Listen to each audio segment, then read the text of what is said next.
Hello guys, তোমরা সবাই কেমনি আছো? আশা করি সবাই খুব খুব ভালো আছো। আমিও ভালো আছি। মাই লাইফ স্টাইল চ্যানেল থেকে অনেক অনেক শুভেচ্ছা ও ভালোবাসা জানিয়ে আজকের ভিডিও শুরু করছি। অনেক দিন পরে তোমাদের কাছে আজকে একটা রেসিপি নিয়ে চলে এসেছি, পাবদা মাছের ঝালের রেসিপি। তো চলো, পাবদা মাছের ঝাল বানাতে আমার কি কি লাগছে সবটাই তোমাদের সাথে শেয়ার করব।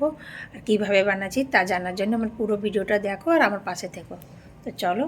তো পাবদা মাছের ঝাল বানাবার জন্য এখানে আমি নিয়ে নিয়েছি পাবদা মাছ, ধুয়ে কেটে নিয়ে চলে এসেছি। এখন এতে আমি নুন আর হলুদ দিয়ে মাখিয়ে নিব। দিয়ে দিচ্ছি নুন,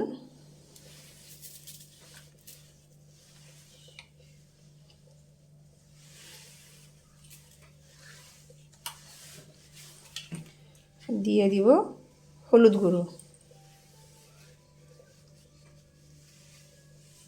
এবং মাছগুলো ভালো করে দু পিঠ ভালো করে মাখিয়ে নেব।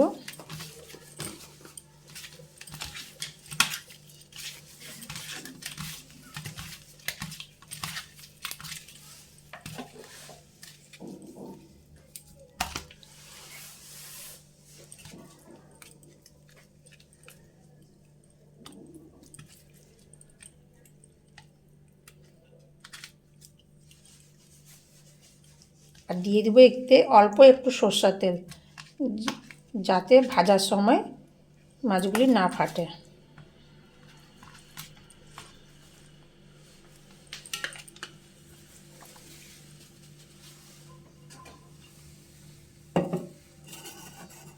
একদম অল্প করে একটু সরষের তেল দিয়ে দেবো। ব্যাস, ভালো করে মাখিয়ে নিলাম মাছগুলি।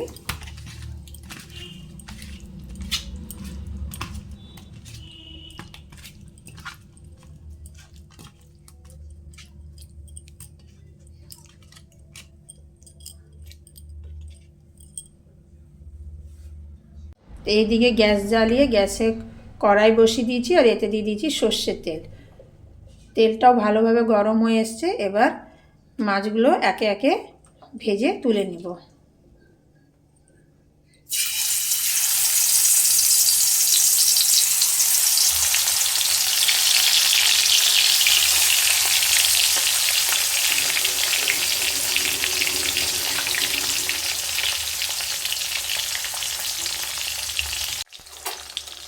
তো মাছটা এক পিঠ ভালোভাবে ভাজা হয়ে গেছে, এবার আমি পাল্টে নিব।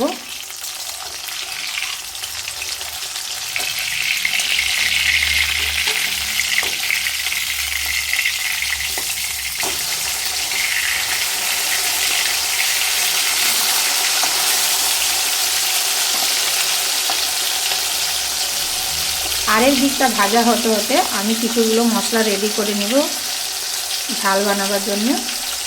তো সর্ষে পোস্ত ঝাল করার জন্য আমি এখানে নিয়ে নিয়েছি মোটামুটি 4 থেকে 5 টেবিল স্পুন পোস্ত, 2 টেবিল স্পুন সাদা সর্ষে, ফোড়ন দেওয়ার জন্য নিয়ে নিয়েছি 1 টেবিল স্পুন কালো জিরে, 4টে কাঁচা লঙ্কা, 2টো টমেটো আর অল্প একটু আদা আমি গ্রেট করে নিয়েছি।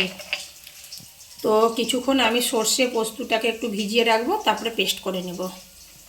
আমি একইভাবে মিক্সির বাটিতে একটু জল দিয়ে ভিজিয়ে রেখে দিব। প্রথমে দিয়ে দিলাম সর্ষে, তারপরে দিয়ে দিচ্ছি পোস্ত, আর তারপরে দিয়ে দিচ্ছি কাঁচা লঙ্কা। এগুলো সব একসাথে আমি একটু ভিজিয়ে রেখে দেব। তারপরে কিছুক্ষণ পরে এটা আমি পেস্ট করে নেব।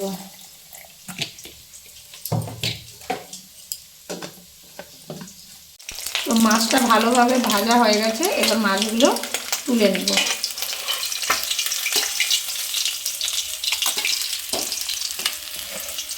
আর বাকি মাছগুলো এইভাবে আমি ভাজতে দিয়ে দেব।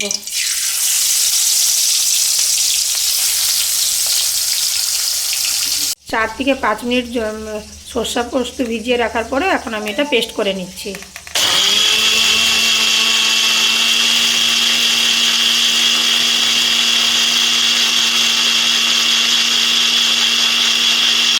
এইদিকে মাছ ভাজা হতে হতে আমার সর্ষে পোস্ত পেস্ট করা হয়ে গেছে। টমেটোগুলো আমি লম্বা লম্বা করে কেটে নিয়েছি, এই যে এইভাবে। আর এইদিকে মাছটা একদিকটা ভালো করে লাল করে ভেজে নিচ্ছি, আর এদিকটা ভেজে তুলে নিচ্ছি।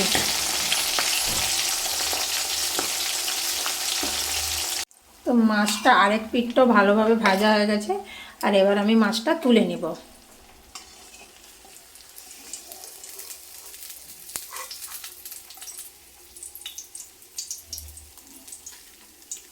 আর এই তেলেই আমি দিয়ে দিব কালো জিরে, 1 টেবিল স্পুন কালো জিরে আমি দিচ্ছি। তারপরে আমি এখানে দিয়ে দিব গ্রেট করে রাখা আদা, অল্প একদম।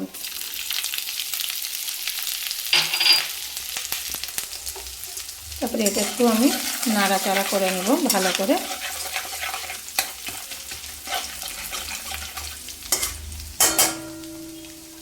তারপরে আমি এখানে দিয়ে দিব হলুদ আর লঙ্কা গুঁড়ো। দিয়ে দিচ্ছি 1 টেবিল স্পুন হলুদ। এতে কী হবে, তেলে যদি আমি হলুদটা আর কালারের জন্য দিয়ে দিচ্ছি Kashmiri red chilli powder 1 table spoon.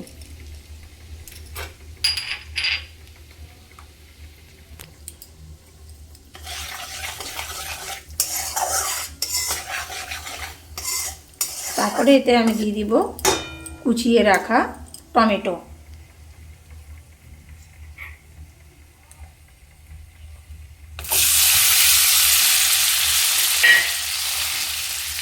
টমেটোটা একদম গলে যাওয়া অবধি আমি এখানে ভাজতে থাকবো।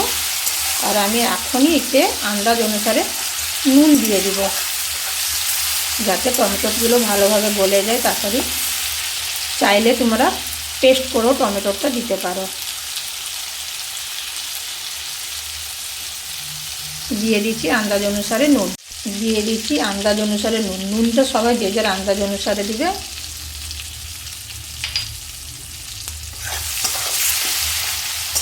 আমি টমেটোটা একদম গলে যাওয়া অবধি ভাজতে থাকবো।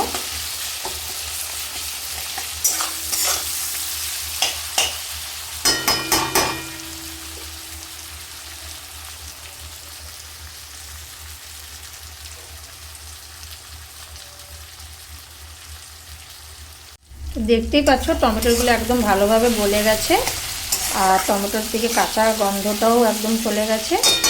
এখন আমি এতে দিয়ে দেবো গ্যাসের আঁচ কম করে সর্ষে পোস্ত ও কাঁচা লঙ্কা বাটা।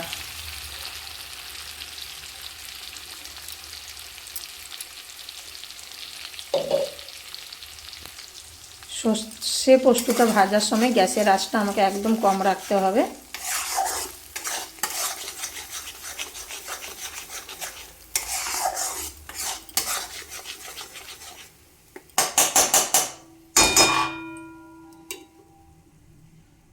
আর আমি এতে দিয়ে দেবো অল্প একটুখানি চিনি।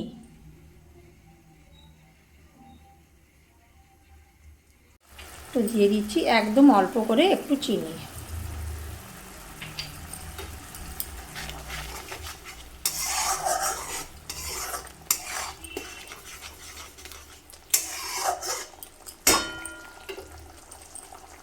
আমি গ্যাসের আঁচ কম করে এইভাবে আস্তে আস্তে সর্ষে পোস্তটা ভেজে নেব যতক্ষণ তেল ছাড়া অবধি।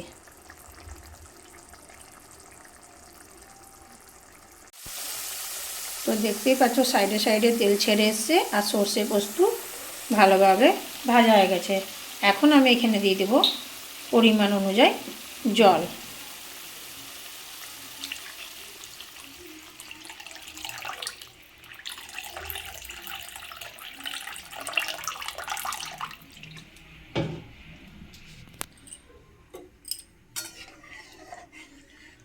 জল দিয়ে একটু নাড়াচাড়া করে নেব আর গ্যাসের ফ্লেমটা হাইয়ে দিয়ে দিব।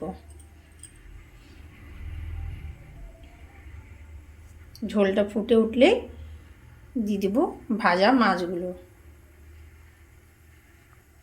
তো এখানে ঝোলটা খুব সুন্দরভাবে ফুটে এসছে। এবার আমি দিয়ে দেবো এতে ভাজা মাছগুলো।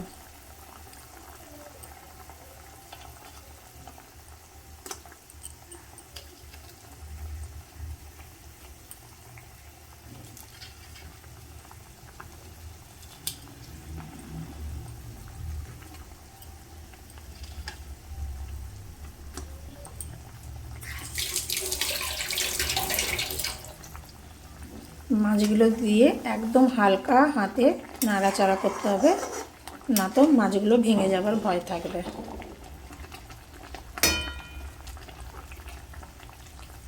এইভাবে আমি 4 থেকে 5 মিনিট মাছগুলো দিয়ে একটু ফুটিয়ে নেব। তো দেখতেই পাচ্ছ মাছগুলো দেওয়ার পরে মোটামুটি আমি 4 থেকে 5 মিনিট এইভাবে ফুটিয়ে নিচ্ছি। এবার আমি লাস্টে এতে দিয়ে দিচ্ছি ধনে পাতা কুচানো অল্প করে।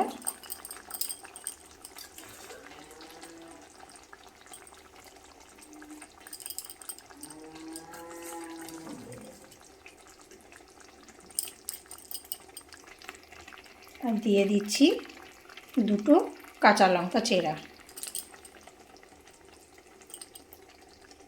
2টো কাঁচা লঙ্কা চিড়ে নিয়েছি, দিয়ে দিচ্ছি। হালকা হাতে একটু নাড়াচাড়া করে নেব।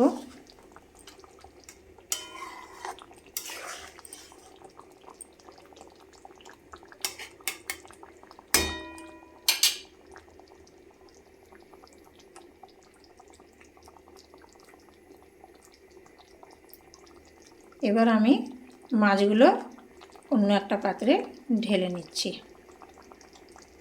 এতে করে